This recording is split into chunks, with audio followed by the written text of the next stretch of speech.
Биыл КМДБ пәтуа бөлімінің және түркі мемлекеттер муфтилер кеңесінің шешімімен Рамазан айы 19 ақпанда басталатын болып белгіленді.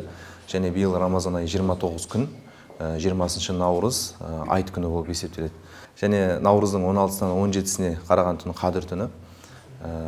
Биылғы пітір садақа мөлшері 2 келі ұнның орташа бағасы республика бойынша мен есептеліп 735 теңгені құрайды.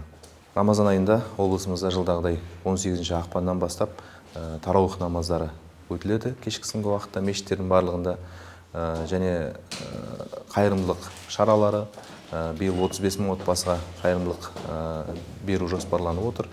Сондай-ақ ел үлесі пәтерге жобасы бойынша бір мұқтаж отбасыға зекет қоры атынан үй беріледі.